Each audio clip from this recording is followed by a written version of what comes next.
Hi everyone. Today I wanted to talk to you about not listening to people who are negative. And I find that just with talking to clients, right, that there's a lot of the times where their family or friends get frustrated and they say that, oh, you'll never recover or whatever, and I had that kind of stuff happen within my own recovery process as well. So it's something that, but it's something I hear very commonly. So I just kind of wanted to address that. Um, Really, I can tell you from experience of helping so many people that OCD is one of those things where you can absolutely recover from it. And the recovery is actually fairly fast when you start doing the right things. So if you're saying to yourself, well, I don't feel like I can recover. Well, that's because you're doing a lot of reassurance most of the time, And I'm not even being presumptuous when I say that. It's most of the time it's because you are going back to the situation, you're reacting, you're paying attention. As soon as you stop that, you will see that you're starting to recover. And from that point of actually focusing on recovery, not just, because just having OCD and suffering it's not recovery. Do you know what I mean? It's not a recovery process. So, and unfortunately with OCD is if you don't work on it, it can last your entire life, you know? So it's saying, you know what, these are my thoughts, these are the same thoughts I've had for a long time.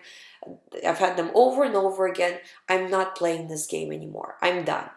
And choosing not to play the game, once you make that choice and start to actively disregard the thoughts, that's the time when your recovery starts. And um, it's not a linear recovery either, and this is important that when you are in the process of recovery, some days are going to be better, some days are going to be worse.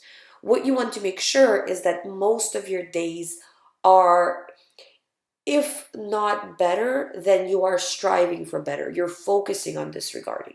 Because even the fact that you're making effort to focus on disregarding already shows your mind that these thoughts may not be as important as your mind initially thought, right? So it already shows your mind that this is OCD, even if you're not fully successful and you kind of end up giving in and all of that kind of stuff, right? But you're already on that path. And as you continue to go on that path, the mind gets more and more sure that this is OCD. But it has to be work. And that's why I say, whenever people email me and they're like, they want to start the recovery program, I'm like, okay, well, you can start the recovery program, but you have to be ready to do the work, because I can show you how to do it. I can give you all the tricks how to do it, but you have to do it. Because if you're not doing it and you're just scared and you're doing reassurance, nothing is going to happen. You have to do the work. Now, there's of course like easier ways to do it and tricks and all of that, but at the end of the day, it's your recovery. You have to do the work, you know? And I find it very discouraging when sometimes like when the person will be doing the work, and then say for example they do like 10 days they do good, and then they'll fall one day and their family or their friends or whatever be like, oh, you'll never recover, you know? But it's just because at this point you gotta kind of understand that at this point the family is so frustrated with the whole idea of OCD that they just want you to recover. But at the same time, you can't buy into what they're telling you, because they're not experts. They don't know about it. By the time you start to recover from OCD and start the recovery process, you'll know so much about it, how much your brain, even from this, just listening to this channel, right, that how much, how your brain operates, why is OCD happening, that you're probably more of an expert than most doctors, you know. So your family is definitely not as much of an expert unless they are really looking into it, right, which happens, but probably not as often as we would all like to see, right? But it's they're not the expert at it. You are the expert. So you have to kind of trust in yourself that you are in the right process. Maybe you've had a bad day, you've had a little bit of a setback. Now you're back on the horse. It doesn't matter, and really powering through that, not allowing that negative feedback to affect you in terms of progress. Because sometimes I see that happens a lot, where the person starts to say, well, maybe they're right, maybe I won't recover and all of this. And then they start to fall into the old patterns again of seeking reassurance and all of that. Because a lot of the time too, with family and friends, it's just too easy to ask them for reassurance because they're always around. So it's, from my other shows, that you have to stop doing that and not allow yourself to ask for reassurance. Not allow, really, you shouldn't be talking to them about OCD at all. That's another question I get a lot, that should I even talk to my family and friends about OCD? I always say, no, don't ever talk to anybody about your OCD as much as possible.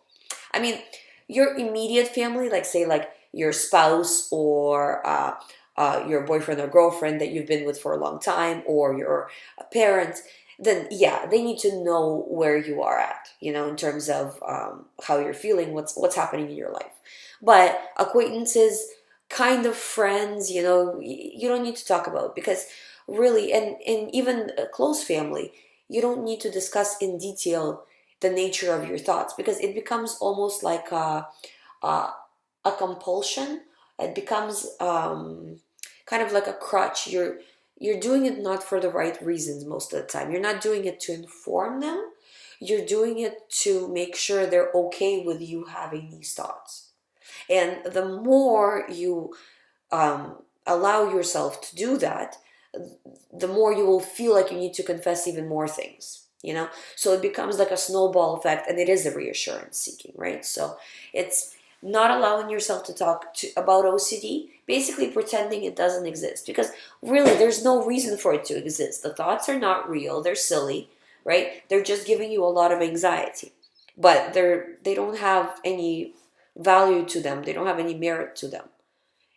So discussing something like that, it's not a benefit. And the other part of it is, I find that unless people really know you, if say not a close friend found out that you have OCD, and if you told them about the specific thoughts you have, even if you tell them later that now you're over it, because you will get over it if you're working on it, I mean, most of my clients get over it. If you're working on it, you'll get over it. It's just a matter of time, right?